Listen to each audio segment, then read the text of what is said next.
میں نے قرآن مجید فرقان حمید کی ایک آیت کریمہ آپ کے سامنے پڑھی. اللہ تبارک و تعالیٰ نے ارشاد فرمایا مَن يُعَظِّمْ شَعَائِرَ اللَّهِ فَإِنَّهَا مِن تَقْوَى الْقُلُوبِ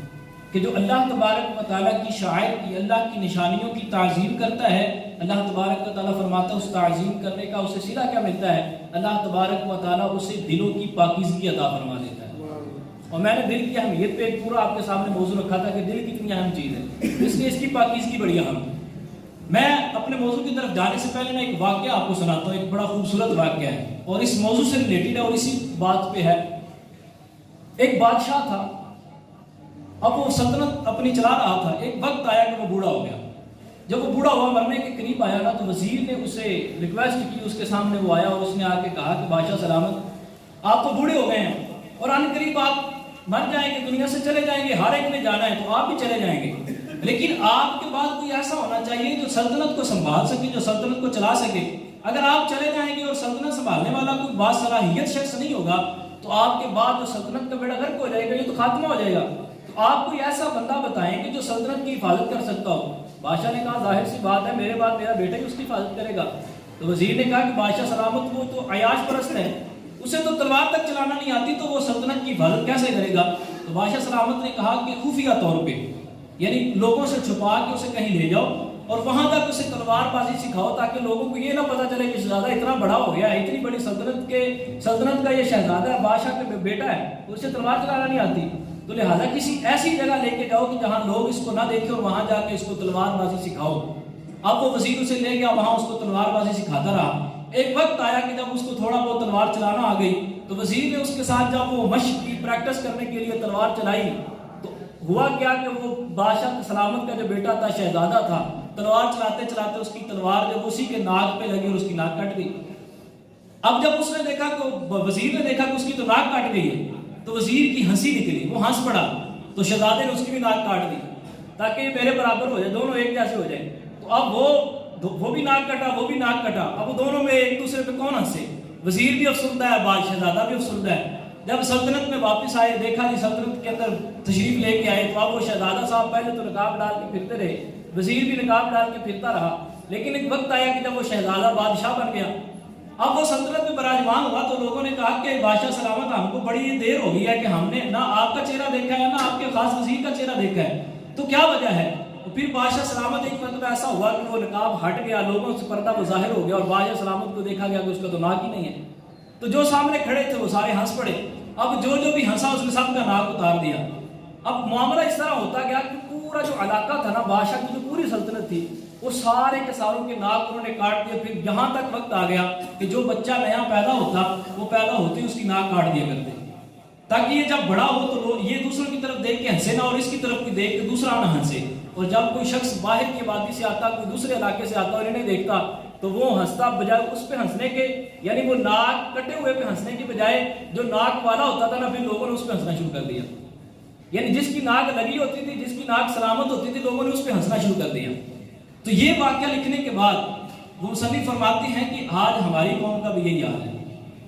اب میں آپ کو یہ بات سمجھانا چاہتا ہوں، یہ واقعے سے پورے سے نتیجہ کیا نکلا ہے؟ وہ یہ ہے کہ بعض اوقات ایسے عمل ہوتے ہیں کہ جب وہ کوئی کرنا شروع ہوتا ہے نا، پہلی مرتبہ آپ دیکھتے ہیں کہ اسلام کے خلاف کوئی چل رہا ہے، اسلام کے خلاف کوئی بات کر رہا ہے، اسلام کے خلاف کوئی عمل کر رہا ہے، تو ہم اس کے خلاف اٹھتے ہیں، بات کرتے ہیں. لیکن چند دن وہ معاملہ چلتا رہتا ہے، جب لوگوں کی عادت میں بن جاتا ہے تو پھر ہم کو غلط لگتا ہی نہیں،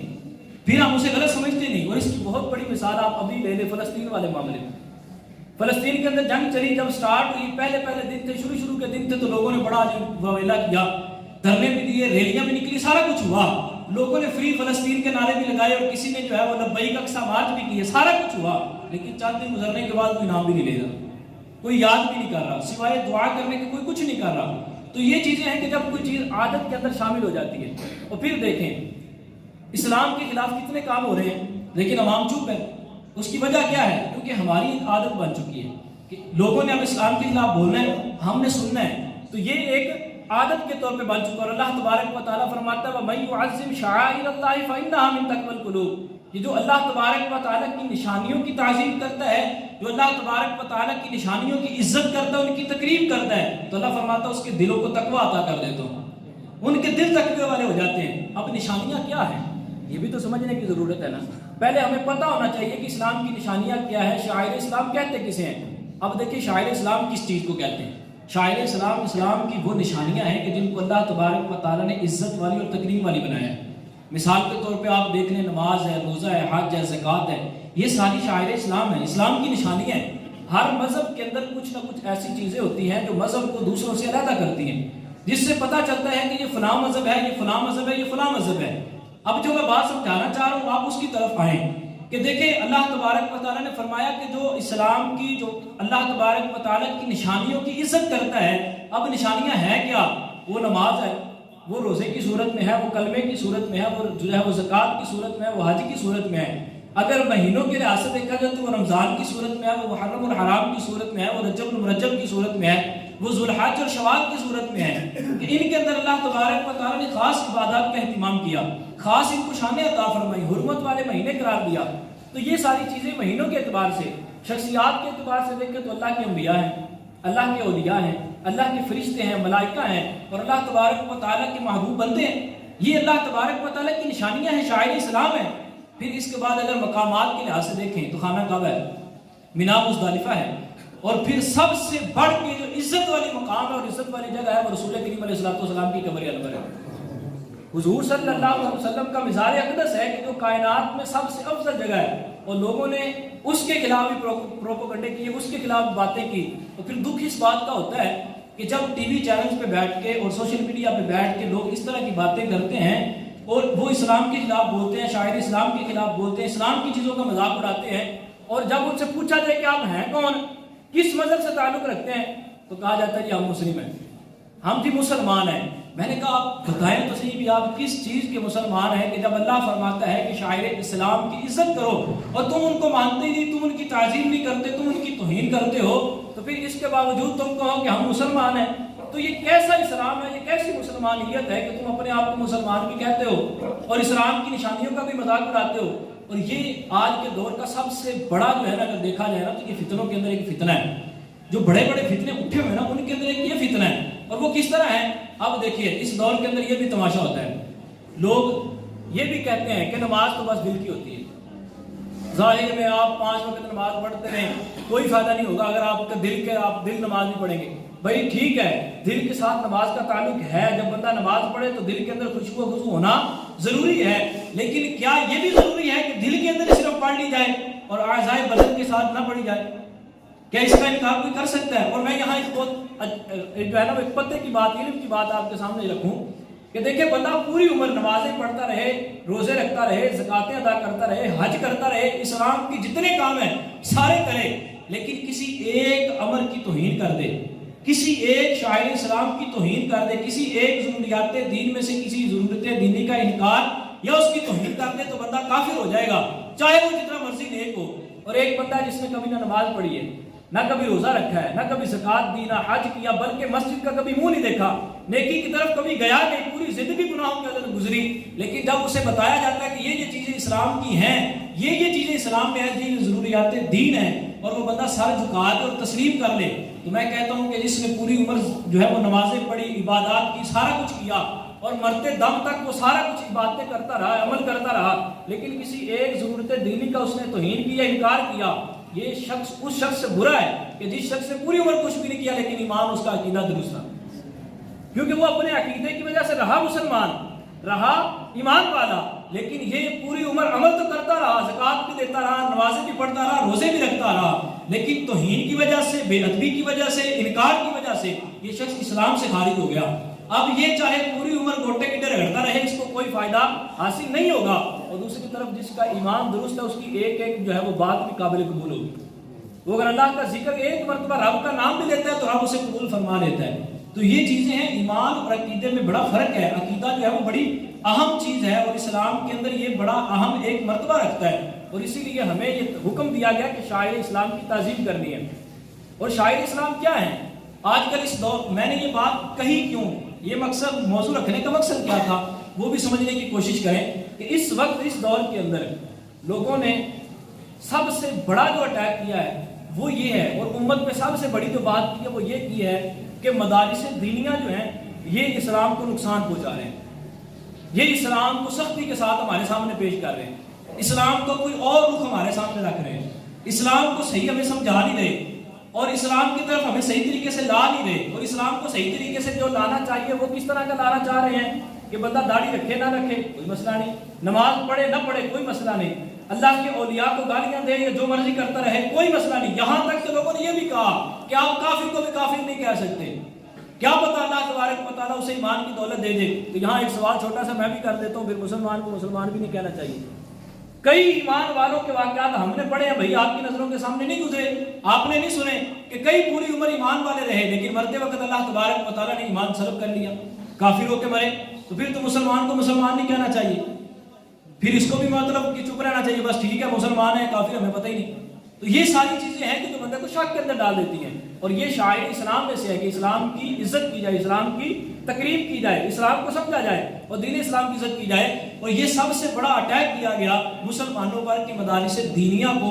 یعنی آپ دیکھیں ایک طرف سکول ہیں، کالجز ہیں، دوسری طرف دینی مدارس ہیں، اور یہ دونوں کو آپس میں ایک دوسرے کے خلاف کر دیا گیا، ان کو ان کے خلاف، ان کو ان کے خلاف۔ اور اس کا نتیجہ کیا نکلا، اس کا جو مواخذ تھا وہ کیا نکلا کہ آج جو دینی مدارس میں پڑھنے والے طلباء ہیں ان کے لوگ خلاف بولتے ہیں، اور یہاں تک کہ لوگوں نے باتیں کی کہ جو داڑھی والا ہوتا ہے اس کے خلاف باتیں کر دی، جو مولوی ہوتا ہے امامے والا ہوتا ہے اس کا مذاق اڑایا، اس کی توہین کی، اس کا جو ہے وہ معاشرے کے اندر اس کی عزت کو جو نیلام کرنے کی کوششیں کی۔ تو اس کا نتیجہ کیا نکلا کہ لوگ مدارس دینیہ سے دور ہو کے سکول اور کالجز کی طرف چلے گئے، دنیاوی تعلیم کی طرف چلے گئے، انہیں دین کا خیال اور توجہ ان کی اس طرف گئی نہیں۔ اور پھر وہ وقت ہمارے اوپر آ چکا ہے کہ جب یہ سکول پڑھے ہوئے، یونیورسٹیوں کے پڑھے ہوئے، کالجز کے پڑھے ہوئے، ہر ایک کی بات نہیں کر رہا لیکن تربیت کا مسئلہ ہے کہ یہاں پڑھے ہوئے لوگ جو ہے وہ بعد میں آ کے اسلام پر اعتراض کرتے ہیں۔ اب میں چند دن پہلے ایک بات سن رہا تھا جہاں سے میں نے یہ موضوع رکھنے کی بھی جو ہے وہ نیت کی، میں نے ارادہ کیا کہ اس کی طرف بھی تھوڑا سا توجہ دلائی جائے کہ اس شخص نے یہ کہہ کے جو ہے وہ ایک عالم کی، ایک مفتی کی توہین کی، اور وہ یہ کہہ کے بات کر رہا تھا کہ یہ صرف آپ تم داڑھی اور امامہ رکھ کے اسلام کا لبادہ پہن کے یہ کہنا چاہتے ہو کہ میں اسلام کا ٹھیکیدار ہوں، باقی کوئی اسلام کو ماننے والا نہیں۔ آپ مجھے بتائیں جس شخص نے نبی علیہ السلام کی سنت پہ عمل نہ کیا ہو، کبھی نماز کے قریب نہ گیا ہو، اسے پتہ ہی نہ ہو کہ نماز کس طرح پڑھنی ہے، اسے پتہ ہی نہ ہو کہ اسلام کا لباس کیا ہے، اسلام ہمیں کس طرح کی تربیت دیتا ہے، اسلام ہمیں کیا سکھاتا ہے، وہ شخص ہمیں آ کے کہے کہ مولویوں کو دین کا نہیں پتا، جو مولوی دین دیتے ہیں یہ درست نہیں ہے، تو مجھے آپ بتائیں پھر درست دین ہے کون سا؟ اللہ فرماتا ہے کہ علماء دین پہنچانے والے ہیں، رسول اللہ فرماتے ہیں کہ علماء انبیاء کے وارث ہیں، اور آج کا یہ شخص کہہ رہا ہے، آج کا یونیورسٹی کا کالج کا پڑھا ہوا پروفیسر کہہ رہا ہے کہ جی مولویوں نے دین کو خراب کیا، تو آپ مجھے بتائیں پھر دین آپ تک پہنچایا کس نے، آپ کو صحیح دین دیا کس نے؟ تو یہ ساری چیزیں ہیں کہ جو شاعر اسلام میں سے ان کی توہین کرنا بندے کو کفر کے قریب لے جاتا ہے۔ اور پھر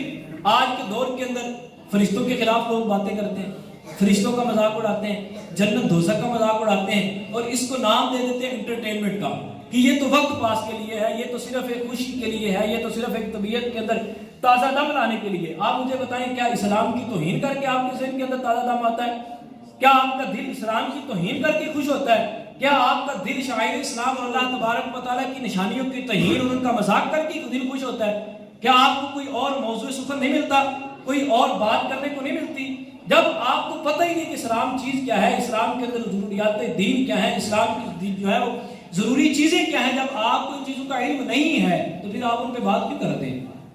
جب آپ کو انجینئرنگ کا نہیں پتا تو آپ اس مسئلے میں نہیں پڑھتے، آپ کو ڈاکٹری کا نہیں پتا آپ اس مسئلے میں نہیں پڑھتے، جب آپ اسلام کا نہیں پتا تو آپ اس طرف کیوں پڑھتے ہیں؟ اور پھر سب سے بڑا نقصان یہ ہوا کہ جس طرح آج کے دور کے اندر سیاست کو تھڑے پہ لا کے رکھ دیا گیا نا کہ ہر چھوٹا موٹا، یہاں تک کہ ریڈی پہ کیلے بیچنے والا بھی مشورے دے رہا ہوتا ہے کہ سیاست اس طرح کرنی چاہیے، یہ کرنا چاہیے، وہ کرنا چاہیے، بھی اس کو ایک ریڈی چلانا آتی نہیں ہے، اس کو وہاں پہ ایمانداری اور انصاف کے ساتھ معاملہ کرنا آتا نہیں، لوگوں کے ساتھ بے ایمانیاں کرنے سے وہ باز نہیں آتا، وہاں پہ وہ لوگوں کو لوٹنے سے باز نہیں آتا۔ یہاں ایک ریڈی پہ بیٹھ کے، دکان پہ بیٹھ کے وہ بات کیا کر رہا ہے کہ نہیں پورا پاکستان سنبھالنا ہے، پوری دنیا کا نظام چلانا ہے۔ بھئی آپ یہ بات نہیں کر سکتے، آپ کو پتہ ہی نہیں ہے کہ اسلام کیا چیز ہے، سیاست کیا چیز ہے، دین کیا چیز ہے، ریاست کیا چیز ہے، آپ کو پتہ ہی نہیں، آپ کیسے بات کر سکتے ہیں؟ اسی طرح یہ ریڈیو پہ بیٹھنے والے، دکانوں پہ بیٹھنے والے، محلے کے اندر بیٹھنے والے، سارا دن دوستوں کے ساتھ کرکٹ اور بلے بازی کرنے والے، موبائل پہ گیمیں کھیلنے والے، جب اسلام کی باتیں آتی ہیں تو اپنے پاس استدلال پیش کرتے ہیں، جی فلاں کام میں یہ ہوا تھا، فلاں کام میں یہ ہوا تھا، فلاں کام میں یہ ہوا تھا۔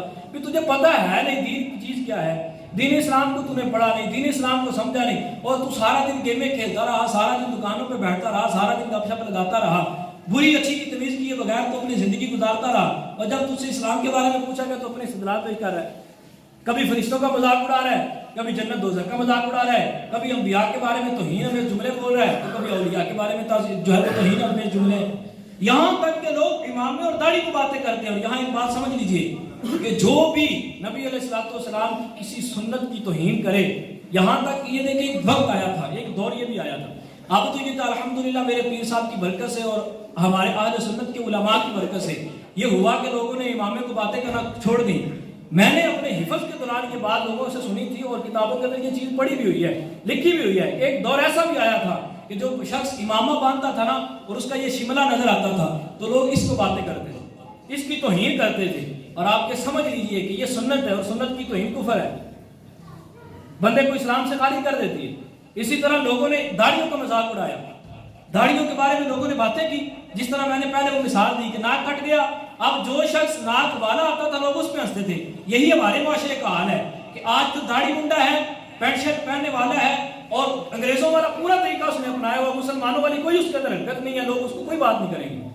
لوگ اس کو فیشنیبل سمجھیں گے، معاشرے کا سلجھا ہوا فرد سمجھیں گے، بڑا پڑھا لکھا سمجھیں گے۔ اور جس شخص نے سنت کے مطابق لباس پہنا ہو، سر پہ امامہ سجایا ہو، ٹوپی رکھی ہو، چہرے پہ داڑھی رکھی ہو، تو اسے کہتے ہیں کہ یہ اولڈ ماحول کا بندہ ہے، یہ تو پرانے دور کا بندہ ہے، یہ تو پرانے وقت کا بندہ ہے۔ آپ مجھے بتائیے جو 1400 سال پہلے حضور صلی اللہ علیہ وسلم دین لے کے آئے، وہ دین آیا تھا خاتم النبیین صلی اللہ علیہ وسلم کے پاس، اور حکم یہ تھا کہ اسی دین کے اوپر ہی قیامت آنی ہے، کوئی معاملہ بدلے گا نہیں۔ جب رسول اللہ صلی اللہ علیہ وسلم فرما چکے، اللہ نے حکم دے چکا کہ یہ جو معاملات تمہارے اوپر نازل کر دیے گئے ہیں، احکامات تمہارے اوپر آ چکے ہیں، میرے رسول صلی اللہ علیہ وسلم نے جو تمہیں کام کر کے دکھا گئے ہیں، قیامت تک یہی کام رہیں گے۔ پھر آپ یہ بات کریں یہ تو پرانے دور کی چیزیں ہیں، یہ تو پرانے دور کی چیزیں ہیں، یہ تو فلاں وقت میں ہوتی تھی، اب نہیں ہوتی، تو یہ نہیں کرنی چاہیے، تو آپ مجھے بتائیں یہ بات کرنا درست ہوگا؟ یہ تو سراسر اسلام کے خلاف ہے، یہ تو ایمانیات کے خلاف ہے، یہ تو حضور صلی اللہ علیہ وسلم کی سنت کی توہین ہے۔ کیا رسول اکرم صلی اللہ علیہ وسلم ایسے کام کر کے گئے؟ کیا رسول اللہ صلی اللہ علیہ وسلم ایسی تربیت دے کے گئے کہ جو قیامت تک کے لیے ہمارے لیے کامل نہیں تھی، جو ہمارے لیے کافی نہیں تھی؟ آج اگر معاشرے کے اندر دیکھا جائے تو سکھی وہ بندہ ہے کہ جس نے رسول اللہ صلی اللہ علیہ وسلم کی سنتوں کو اپنایا ہے۔ باقی آپ دیکھ لیں جتنے بھی انگریز کے طریقے پر چلنے والے ہیں، ماحول کو بگاڑنے والے ہیں، وہ چاہے آپ کو شکل و صورت سے بڑے خوش لگیں گے، لیکن اگر ان کے اندر اتر کے دیکھا جائے تو جو دل کی بربادی ان کی ہو چکی ہے وہ آپ نہیں سمجھ سکتے۔ ایک سنجیدہ بندہ جو ماحول کو سمجھنے والا وہ نہیں سمجھ سکتا کہ ان کے دل کے اندر کتنی بربادی اور تباہی مچ چکی، کفر کی وجہ سے، گمراہی کی وجہ سے، اور اپنے عقیدے کو خراب کرنے کی وجہ سے۔ تو یہ ساری چیزیں ہیں کہ جب ہم اسلام کا ادب کریں گے، اسلام کے مطابق اپنی زندگی کو گزاریں گے، تو اس وقت ہمارے دل کے اندر ایمان پختہ ہوگا۔ اور یہاں تک کہ اللہ تبارک و تعالیٰ نے قرآن مجید فرقان حمید کے اندر ارشاد فرمایا کہ تم کافروں کے قریب بھی نہ جاؤ۔ جو شخص ایمان والا نہیں ہے، تمہارے رب کے خلاف باتیں کرتا ہے، ایمان کا مذاق اڑاتا ہے، تو آپ مسلمانوں کو اللہ تبارک و تعالیٰ نے تنبیہ فرمائی، حکم دیا کہ اس شخص کے قریب بھی نہیں جانا۔ جب اللہ کہتا ہے اس کے قریب بھی نہیں جانا، اور یہاں ہم دوستیاں لگائیں، یہاں ہم بیٹھ کے ان کے ساتھ گپ شپ لگائیں، یہاں ہم ان کے ساتھ بیٹھ کے گپے لگائیں اور ساری ساری رات بھی گزار دیں، تو ہم پھر بھی کہیں کہ ہم اللہ تبارک و تعالیٰ کے برگزیدہ بندے ہیں، تو ایسا نہیں ہو سکتا، کیونکہ ہم نے اللہ کے احکام کو توڑا ہے۔ ہم نے تو اللہ تبارک و تعالیٰ کے جو احکامات تھے ان پر عمل ہی نہیں کیا، ان کو مانا ہی نہیں، جائے دل سے تسلیم کر لیا لیکن آگے عمل کی جو توفیق نہیں آئی، پھر ان کا مذاق اڑانا شروع کر دیا۔ اور یہ سب سے بڑا نقصان تب ہوا کہ جب ہم نے دینی مدارس کے علماء کے خلاف باتیں کرنا شروع کی، اور پھر ہم بہت بڑا پروپیگنڈا کیا کرتے ہیں آج کل لوگ، وہ یہ کہتے ہیں کہ علماء اپنی شان اس لیے بتاتے ہیں کہ ہماری عزت کی جائے۔ اس سے بڑھ کے کیا عزت ہوگی بھائی کہ آپ سارے ادھر بیٹھے ہو میں اوپر بیٹھا ہوں؟ کوئی عزت کی بات ہے اس سے بڑھ کے؟ یہ ایک اللہ تبارک و تعالیٰ کی توفیق کی بات ہے۔ میں نہیں کہتا کہ میں بڑی چیز ہوں، ایسی بات میں صرف مثال دینے کے لیے سمجھا رہا ہوں کہ میں یہاں بیٹھا ہوں، آپ نیچے بیٹھے ہیں، اس سے بڑھ کے تو عزت کا مقام ہے۔ لیکن اس کے باوجود آپ یہ کہیں کہ علماء تو کچھ سکھاتے نہیں، علماء نے تو دین کا رخ بدل دیا، علماء تو صرف ایک جو ہے وہ سیاست کے حد تک محدود رہ گئی ہے، تو فلاں جگہ پہ نہیں آتے، فلاں مقام پہ نہیں آتے۔ یہ ایک بات میں آپ سے کرتا ہوں، اگر علماء سیاست میں جائیں تو لوگ کہتے ہیں کہ علماء کو مسجد میں رہنا چاہیے، مسجد تک رہنا چاہیے، سیاست میں نہیں جانا چاہیے، سیاست بڑی گندی چیز ہے، اس کے اندر نہیں جانا چاہیے۔ اگر علماء صرف مسجد تک محدود رہ جائیں، سیاست میں نہ جائیں، جس طرح ہماری بعض تحریکیں ہیں بھی، ٹھیک ہے، سیاست میں نہیں جاتی، ان کو کیا کہا جاتا ہے؟ آپ کو سیاست میں جانا چاہیے، آپ کو وہ کرنا چاہیے، آپ کو وہ کرنا چاہیے۔ بھئی آپ مشورے تو دے رہے ہیں، آپ نے کیا کیا؟ ایک بندہ مثال دے رہا ہوں میں، ایک شخص تھا، اس نے ایک دینی طالب علم کے پاس آیا اور آ کے کہنے لگا وہ آپ کیا یہ بخاری مسلم میں پھنسے ہوئے ہیں، ابھی آپ بخاری مسلم بھی پڑھ رہے ہیں، لوگ چاند پہ پہنچ گئے، لوگ تو چاند کو دیکھ رہے ہیں، لوگ تو چاند کے اوپر سیر کر رہے ہیں اور تم ابھی بخاری مسلم پڑھ کے بیٹھے ہو، 1400 سال پرانی کتاب پکڑ کے بیٹھے ہوئے ہو، اسی کو پڑھ رہے ہو۔ اس نے بڑا پیارا جواب دیا، اس نے کہا آپ چاند پہ گئے؟ میں کہتا نہیں میں تو نہیں گیا۔ وہ چند مخصوص شخص گئے، کہتا اچھا آپ نے بخاری مسلم پڑھی ہے؟ کہتے نہیں وہ میں نے بھی نہیں پڑھی۔ تو کہتا جب آپ چاند پہ بھی نہیں، بخاری مسلم بھی نہیں پڑھی، نہ چاند پہ جا سکے نہ یہ پڑھ سکے، آپ نے تو دونوں کام نہیں کیے، اور جو ایک کر رہا ہے اس کو تو کرنے دو۔ یعنی میں اگر بخاری مسلم پڑھ رہا ہوں، دین سیکھ رہا ہوں، تو مجھے دین تو سیکھنے دو۔ چاند پہ تو تم نہیں گئے، میں بھی نہیں گیا، بخاری تم نے پڑھی نہیں، بخاری مسلم پڑھی نہیں، احادیث پڑھی نہیں، رسول کریم کے دین کو سیکھا نہیں، چاند پہ بھی تم جا نہیں سکے، تم تو دونوں کام نہیں کر سکے۔ چلو میں چاند پہ نہیں گیا تو بخاری مسلم تو پڑھ چکا ہوں نا، یہ تو پڑھ رہا ہوں نا۔ تو اس لیے بھائی یہ اعتراض کرنے اور علماء کے خلاف باتیں کرنا، یہ ساری شاہ اسلام کا مذاق اڑانا، یہ ہمیں کبھی بھی زیب نہیں دیتا اور ایک مسلمان کو یہ طریقہ زیب نہیں دیتا۔ اور آج کل کے نوجوان کا حل کیا ہے کہ جو ہمیں یہ سکھائے کہ دین اسلام کے اندر یہ چیز بھی نہیں تھی، یہ چیز بھی نہیں تھی، علماء نے گھڑ لی، یہ بھی گھڑ لی، یہ بھی گھڑ لی، تو آپ مجھے بتائیں اس کی آپ بنا دلیل ساری باتیں مان لیں۔ آپ یہ کہیں گے یہ بندہ اچھا بات کر رہا ہے، یہ ٹھیک بات کر رہے ہیں، یہ اولیاء بھی نہیں مننا چاہیے، انہیں بھی رج کے توہین کرنی چاہیے، داتا صاحب نے بھی رج کے مال نگارہ کرنی چاہیے، حضور غوث پاک کو بھی بری باتیں کرنی چاہیے، امام اعظم کو بھی خلاف بولنا چاہیے، امام ابو یوسف کے بھی خلاف بولنا چاہیے، یہ خلاف بولنا سارا دین ہے۔ تو آپ مجھے بتائیں پھر دین کا ادب اور احترام کہاں گیا؟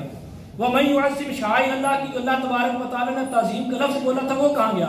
لوگ تو کعبے کی تعظیم نہیں کر رہے ہیں۔ چند دن پہلے مسجد نبوی شریف کے اندر ایک نکاح کی تقریب ہوئی، وہاں جہاں اللہ فرماتا ہے یا ایھا الذین آمنوا لا ترفعوا اصواتکم، کہ اپنی آوازوں کو بھی میرے نبی کی بارگاہ کے اندر بلند نہیں کرنا، وہاں اپنی آواز کو بھی بلند نہیں کرنا۔ وہاں نکاح کی تقریب ہوئی اور وہاں سارے تماشے ہو رہے تھے، دیکھنے والا کوئی نہیں، سمجھانے والا کوئی نہیں۔ تو یہ ماحول ہم پرووائڈ کر رہے ہیں، ہمارے جو بڑے ہیں وہ ہماری تربیت نہیں کر رہے۔ آج گلی محلے کے اندر لوگ ویڈیوز بنا رہے ہیں، ٹک ٹاک پہ، سوشل میڈیا پہ سارا کچھ ہو رہا ہے، آپ کی میری مائیں بہنیں وہاں بازار کے اندر جا رہی ہیں، ان کے سامنے یہ سارے کام تماشے ہو رہے ہیں، آپ بیٹھے ہوئے صاحب، آپ ایسے کئی ایسے ہوں گے اس محلے کے اندر، اس بازار کے اندر آپ کی دکان ہوگی، آپ کا گھر ہوگا، آپ کے سامنے یہ کام ہو رہے ہوں گے، کبھی آپ نے روکنے کی کوشش کی ہوگی؟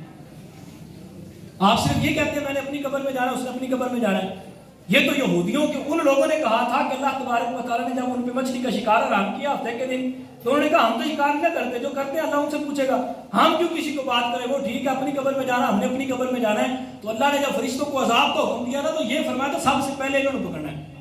پہلے ان کو پکڑنا ہے کہ یہ تو اللہ تبارک و تعالیٰ کی عبادت تو کرتے رہے، مجھے مانتے تو رہے، لیکن جب تبلیغ کا وقت آیا، جب لوگوں کو بتانے کا وقت آیا، تو انہوں نے کہا اسی اپنی قبر جانا، تو انہوں نے اپنی قبر جانا۔